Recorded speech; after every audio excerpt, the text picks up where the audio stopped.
Ever feel like your government is watching you a bit too closely?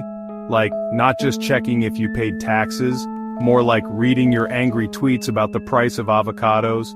Well, buckle up, folks. Because there was a time in America when this went way beyond tweets. It was a whole program for real. This program had a fancy name. CointelPro. Sounds like a new tech startup, right? Maybe one that helps you find the best deals on counterintelligence software? Nope, not even close. It stood for Counterintelligence Program, and it ran from the 1950s all the way into the 1970s. Think Cold War paranoia but aimed inwards. The official story? Oh, it was all about protecting national security. You know, stopping spies, keeping America safe and sound. A noble cause, you might think. But the reality, as it often is, was a lot messier and scarier. The main objective became something else. It was about silencing Americans. Yes, you heard that right. Not exactly what you expect in a democracy. So how did the FBI go about this business of silencing people? Did they just send strongly worded letters? Oh, if only it were that polite. No, they had a whole bag of tricks. And these weren't fun party tricks. These were methods designed to ruin lives. It was serious covert business. First up, surveillance, lots of it. They were listening to phone calls, reading people's mail like actual letters. Imagine your grandma's cookie recipe being analyzed for secret codes. They planted bugs everywhere, in homes, in offices, probably even in some very questionable houseplants. Privacy? What was that again? Then came infiltration. The FBI sent agents to join groups, not to help out with the bake sale, mind you. Their job was to spy from the inside, to gather information, sure, but also to cause trouble, to create arguments, to spread distrust. Imagine your most annoying group project member, but they're secretly trying to destroy everything. And the fun didn't stop there. They used disinformation, big time. Basically, they were the original internet trolls, but with government funding and power. Now you might be wondering, who exactly was on this CointelPro list? Was it just hardened criminals? International super spies with laser pens? Not quite. The targets were diverse, and often they were just people exercising their right to speak out.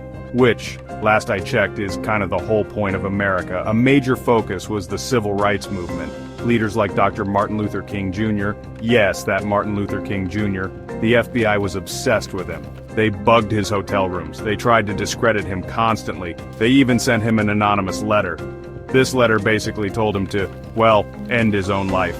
Horrifying. Anti-war protesters were also big targets. This was the time of the Vietnam War. Many Americans were against it. They marched, they protested, they spoke up. CointelPro saw this as a threat, so these groups faced surveillance. They faced infiltration and disruption. The government tried to make them look like dangerous, unpatriotic radicals. Basically, if you questioned the status quo too loudly, you might get a file opened on you. It was a wide net, folks. So this massive secret program was running for decades. How did it all come to light? Well, secrets like these, they tend to find their way out. Eventually. In 1971, something amazing happened. A group of activists broke into an FBI office in Media, Pennsylvania. Yes, they literally stole secret files. These activists, calling themselves the Citizens Commission to investigate the FBI, started leaking these documents to the press. And suddenly, CointelPro wasn't so secret. The American public started to learn what their government had been up to. And people were, understandably, shocked and very, very angry. Imagine finding out your quiet neighbor was secretly a spy for the government against you. The public outcry was huge. Congress had to step in. They formed committees like the famous Church Committee to investigate. These investigations confirmed the worst. They laid out all the dirty tactics, all the abuses of power.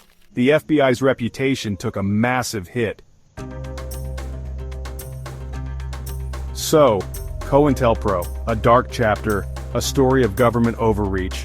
But what's the lesson here? Is it just a spooky story from the past? Something to read about in history books and then forget? I don't think so. The lessons from CointelPro are incredibly important, especially today. It's about the very soul of democracy. The main takeaway? Dissent is not a crime. In a healthy democracy, people need to be able to disagree with their government. They need to be able to protest, to demand change, to be a pain. When the government starts treating its own citizens like enemies just because they have different opinions, that's a huge red flag, a massive one. CointelPro showed us what happens when power goes unchecked. The FBI, an agency meant to protect, became a tool to oppress. It reminds us that we always need strong checks and balances. We need transparency, we need accountability, because power, as they say, can corrupt. And absolute power, well, you know the rest. So protecting free speech, protecting the right to protest, it's an ongoing job. Because a quiet democracy might not be a democracy at all.